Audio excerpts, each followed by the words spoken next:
Hola gorditos jacarandosos, el día de hoy hablaremos de Hoseki no Kuni, anime del 2017 del estudio Orange, basado en el manga del mismo nombre escrito por Haruko Ichikawa en 2012. Esta serie nos muestra la vida de una comunidad de gemas antropomorfas acechadas de manera impredecible por seres lunares. Los motivos detrás de los ataques y la verdadera naturaleza del enemigo son un misterio.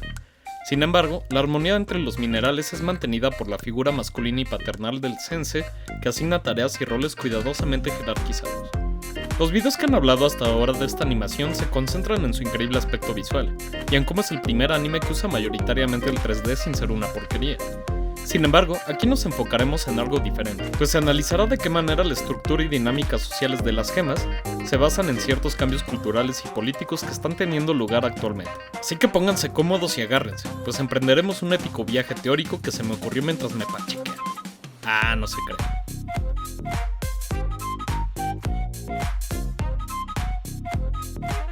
El sociólogo alemán Ulrich Beck, al analizar el mundo contemporáneo, parte por identificar un cambio dentro de la modernidad, el paradigma cultural que había dominado desde el Renacimiento hasta bien entrado el siglo XX. Si bien algunos proponen que hemos superado esta etapa, y de ahí la palabra posmodernidad que seguramente han oído, Beck considera más bien que existe una segunda modernidad en la cual varios fundamentos de la primera, como el progreso, la relación humano-naturaleza, o el control sobre los peligros a través de la razón y la lógica, han perdido validez o se han modificado profundamente por su propia aplicación sin límites.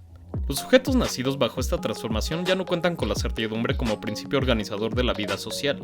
Nuestro mundo, en el cual el agua potable está cerca de agotarse, o una pandemia letal puede surgir en cualquier momento y matarnos, nos habla de nuestra imposibilidad de prever todas las variables y consecuencias del actuar humano en un mundo cada vez más complejo. En dicho contexto, el concepto de riesgo adquiere un papel central en la sociedad. Ya no se trata de controlar todo, sino de administrarlo lo mejor posible y desear fuertemente que nuestras decisiones sean las correctas. Esto es precisamente lo que ocurre en Hoseki no Kuni. El principal peligro al que se enfrentan las gemas, los ataques intermitentes de los Lunarians, por su carácter aleatorio se asumen como inevitables. La vida en su ciudadela se acopla a esa realidad. No existe una intención de someter la naturaleza y las fuerzas desconocidas al interés propio.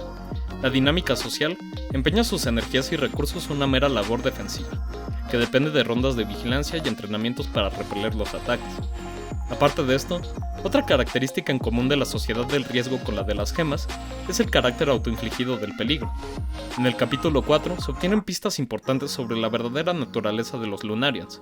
De acuerdo a una leyenda no comprobada, el ser humano se habría dividido en tres componentes fundamentales: la carne, el espíritu y el hueso, que a su vez habrían evolucionado en otras formas de vida.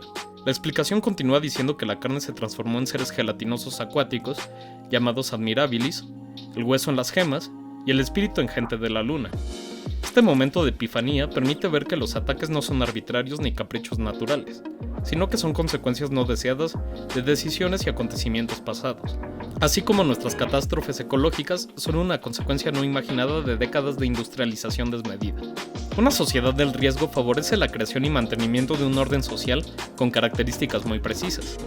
En este país ficticio, el poder gira en torno a la capacidad de proveer protección ante lo desconocido. El líder, el maestro o sensei de nombre Kongo, es la gema más fuerte y resistente de todas, lo cual se comprueba cuando su mero regaño es capaz de quebrar a Fosfufilaito. Sin embargo, su legitimidad como gobernante no se basa en meras demostraciones de poder ni en el miedo, sino en cariño. Representa una figura paternal para las gemas, lo cual se refuerza en que es más alto que todas y la única con indiscutibles rasgos masculinos. En múltiples episodios vemos a varias solicitándole muestras de afecto. ¡Órales! Debajo del sensei, cada una de las gemas tiene un lugar dentro de una jerarquía nada flexible de acuerdo a su resistencia y habilidades, a partir de las cuales se les asignan tareas y roles que cumplirán dentro del grupo. De acuerdo a Beck, una característica importante de la sociedad del riesgo es que el Estado Nacional, al ser rebasado en su capacidad de garantizar seguridad frente a las amenazas, promueve el desarrollo de un individualismo institucionalizado, es decir, que cada persona se vuelva responsable de sí misma, pero que sus acciones empaten con el bien común. En Hoseki no Kuni cada una de las gemas está enfrascada en una superación personal, como en Naruto, lo que las lleva incluso a un fuerte sentimiento de competencia. Sin embargo, el sentido de ese esfuerzo no es otro más que servir mejor al colectivo. Por otra parte, a pesar de la autoridad de Kongo, las gemas gozan de bastante autonomía en sus labores. La mayor parte del tiempo el maestro está enfrascado en la meditación o durmiendo, por lo que ellas suelen mantenerse solas. Otro aspecto del orden social es la negación o aceptación parcial de los peligros. En la serie, gracias a la focalización interna que se aplica a diferentes personajes, el espectador posee una perspectiva privilegiada que le permite saber antes que la protagonista que el maestro oculta información vital sobre los Lunarians. Por ejemplo, se observa el notable nerviosismo de este cuando escucha el reporte de Foss sobre la leyenda de la carne, el hueso y el espíritu que escuchó en una expedición al mar. En el horizonte de la primera temporada, no es posible imputar culpas o responsabilidades directas a Kongo. Sin embargo, sí es evidente la obstaculización que realiza de la verdad para mantener el status quo, cosa que ocurre en otros animes como Shingeki no Kyojin o Attack on Titan, en donde el gobierno oculta la verdad sobre los muros y los titanes. Para que esta estrategia que busca la estabilidad social funcione, es imprescindible encontrar la manera de que los ataques, que se experimentan como un auténtico evento traumático, tengan la noción de un origen claro que los haga más digeribles. Es por eso que una política imperante en el grupo de las gemas es la asociación irreflexiva del peligro a una alteridad radical, o un otro extraño. En lugar de problematizar el conflicto, ver sus diferentes aristas y aceptar responsabilidades propias, se asume a los Lunarians como únicos culpables. Una vez más esto ocurre en Shingeki no Kyojin. Analia Lorena Meo menciona de qué manera los titanes y su violencia irracional, a pesar de ser rechazados en un primer momento, son convenientes para la creación de un diseño urbano que privilegia a las élites. Los muros funcionan como escudo protector de lo exterior, de lo amenazante, aquello que se constituye como el factor número uno para acabar con lo que queda de la humanidad. A su vez, son un divisor hacia el adentro, son un elemento que visibiliza las diferencias sociales. Los habitantes que viven más cerca del centro son los más prestigiosos e importantes, y en la periferia viven los lumpenes sociales. Este fenómeno de rechazo al otro, pero la conveniencia velada de su existencia, es otra de las tendencias del mundo globalizado que la serie reproduce, y que coincide con discursos populistas antimigrantes actuales, como el de Trump, cuya estrategia política quedaría vacía de no existir alguien a quien echarle la culpa de los problemas. En resumen, tanto en el país de las gemas como en el de los titanes, se recurre a la dicotomía nosotros-otros para legitimar una postura política y un modelo social que queda como anillo al dedo a los poderosos, de paso que se desechan responsabilidades propias. Muy rápidamente, como tiene sentido en la trama de una serie, este status quo entra en crisis. El modelo de sociedad diseñado por el Sensei tiene el defecto de ser un paliativo al problema de seguridad, una situación que funciona de válvula de escape y que no puede mantenerse así por siempre. El factor más importante que detona la crisis es la comprobación de que el modelo no garantiza el bienestar del grupo. Foss es testigo de primera mano del rapto de su compañera Antarcticite, y casi del suyo propio, lo cual marca un antes y después en la vida del personaje. Junto a la crisis de seguridad, otro problema es que el orden social produce seres marginales. Dado que toda la dinámica está basada en el combate y acciones defensivas, las gemas que no son lo suficientemente resistentes como la protagonista, o tienen otros defectos como Cinnabar, que produce veneno y por lo tanto no puede tener contacto directo con sus compañeras, tienen un momento difícil para encontrar una función que las haga sentirse útiles. Dado que estas en condiciones naturales no mueren, la falta de propósito se vive como una auténtica crisis existencial que las conduce al poder de los aburrimientos.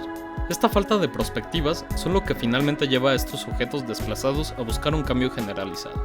El proceso según el cual la protagonista, Foss, entra en un estado de conciencia que la lleva a cuestionar el modelo establecido, se relaciona íntimamente con reflexiones sobre el cuerpo, la memoria y la identidad. Como ocurre con mucha de la narrativa audiovisual del planeta, Hoseki no Kuni sigue el esquema base del Bildungsroman o novela de aprendizaje, es decir, el recorrido por la vida de un sujeto y los pasos que lo llevan a ser adulto. En este caso, Foss, la gema más joven del grupo, al inicio posee una personalidad infantil, incluso torpe, y no tiene aspiraciones sobre sí misma, además de las autoimpuestas por el grupo. Durante el primer episodio, también se introducen las premisas sobre los cuerpos de las gemas. Pueden ser destruidos y reconstruidos siempre y cuando no hayan perdido un porcentaje considerable de material. Además, dado que no tienen un cerebro, la memoria se encuentra almacenada a lo largo del cuerpo, por lo cual el grado de pérdida corporal es también el grado de pérdida de memoria. La primera gran transformación o experiencia vital ocurre cuando Foss pierde las piernas en un encuentro con los Lunarians. El resultado es ambivalente, pues a pesar de abandonar una gran parte de lo que la constituía como ser, adquiere unas prótesis de otro mineral que la vuelven más rápida y por lo tanto más útil para el combate. Más adelante, en una expedición durante el invierno, voces provenientes de témpanos le sugieren perder también sus brazos para conseguir otros que la hagan más poderosa, cosa que efectivamente termina sucediendo al caer a un lago helado. Con la ayuda de Antarcticite, obtiene nuevos brazos de oro con el poder extra de ser sumamente maleables. Sin embargo, este cambio antecedió la experiencia traumática del rapto de su compañera, por lo cual ambos acontecimientos en su conjunto impactan gravemente en su personalidad. En las siguientes escenas no vemos a la Foz ingenua y simpática, sino alguien con un aire sombrío y que ha perdido la inocencia. Esa modificación físicamente se nota en el crecimiento corporal y en un nuevo corte de cabello. Observando dichos eventos, se tiene que el cuerpo y las modificaciones que se hacen de este pueden ser el punto de partida a partir del cual desarrollar agencia en su entorno. En Hoseki no Kuni, la reconstrucción, mutilación o modificación del cuerpo permiten a la protagonista un mayor crecimiento e independencia, además de darle habilidades que le dan visibilidad y presencia que nunca hubiera tenido de permanecer igual. Además, sus nuevas partes sirven como recuerdo físico del duelo. Le permiten no olvidar quién es y por quién lucha. Una vez asumida esa agencia, el primer paso que emprende Fosfofilaito para derrocar al sistema es romper la dicotomía nosotros-otros descrita anteriormente. Durante varios capítulos, en las batallas contra los Lunarians, se ve que estos al ser perforados explotan en forma de gas. Debido a esa forma de desaparecer y al contar con el punto de vista de las gemas, el espectador mismo no cuestiona el valor de sus vidas. Su desaparición es una consecuencia naturalizada del enfrentamiento. En lo que se podría considerar el clímax de la primera temporada, la protagonista decide capturar durante una batalla a un Lunarian para ver si es capaz de comunicarse. Para sorpresa de todos, en los ojos anteriormente vacíos del Ren aparecen pupilas, y su boca antes cerrada se abre para responder al estímulo presentado. Sin embargo, en ese momento Cinnabar, creyendo defender a su compañera, rompe la cúpula de protección y se deshace de él. Foz lo reconoce y se reconoce en él y acepta que este también es vulnerable. Hay una humanización de los Lunarians que hace cuestionarnos si ellos también no serán víctimas de la guerra de alguien más. Finalmente, otro acto de resistencia consiste en aliarse con otro personaje que tenga intereses similares. Como ya se describió antes, Fosfofilaito y Cinnabar tienen un contexto parecido. Ambas por sus características fueron delegadas a tareas meramente simbólicas: la escritura de una enciclopedia y la vigilancia nocturna. El modelo de vida que Kongo les ofrece no permite el desarrollo de todo su potencial. Desde muy al inicio del relato, Cinnabar, frustrada por cumplir un trabajo inútil, ya había expresado el abandono absoluto como manera de salir de esa realidad sin sentido. Uno de los momentos más expresivos ocurre al final del capítulo 1 cuando Foz le pregunta por qué está en la colina en la cual los Lunarians aparecen con más frecuencia. Mientras responde, la imagen nos muestra un plano panorámico con los objetos cargados al centro, de tal manera que Foz, Cinnabar y la luna quedan alineadas verticalmente. Esta toma resume de forma visual elementos fundamentales de la trama. Por un lado, Foz, al estar de espaldas y en la parte inferior, comparte con nosotros el papel de espectador, de tal manera que se encuentra en una actitud plenamente receptiva hacia el problema de su compañera y puede generar junto con nosotros empatía y compromiso. Por otra parte, la luna arriba y en el fondo recuerda su jerarquía dentro del conflicto como la fuerza inevitable que prácticamente controla y gobierna sus vidas. Por último, Cinnabar, al centro de todo en un full shot, se ubica como la protagonista indiscutible de la escena para darle más peso a lo que está a punto de decir. Estoy esperando aquí a que ellos me lleven. Como ya se ha mencionado, dado que la seguridad es el valor social más importante, renunciar a esta representa de por sí un acto de rebeldía. Dado que la cotidianidad no tiene ningún significado trascendente, la muerte simbolizada por la elevación desde un plano terrenal a uno celeste promete al menos alguna novedad. En otras palabras, se da una transgresión importante al transformar el mayor tabú del grupo, el rapto, en un deseo. Lo profundamente trágico es que los Lunarians tampoco están interesados en ella, y en lugar prefieren gemas no venenosas con colores más llamativos. Afortunadamente, y después de varias experiencias, Foz propone una tercera vía. La primera temporada termina justamente con la propuesta de encontrar juntas la verdad acerca de la guerra continuada por la pasividad del maestro.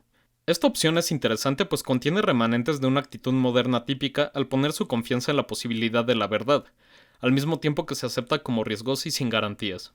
Esta opción constituye evidentemente una apuesta. Puede ser terrible, traumática y representar el derrumbe de una sociedad relativamente estable. Sin embargo, permanecer en un modo de vida aún sabiendo de su falsedad sería renunciar a que éste tenga algo de digno. Incluso es probable que se llegue al mismo final terrible pero a cuentagotas. En ese sentido, Fosfofilaito trae esperanza a un mundo catastrófico.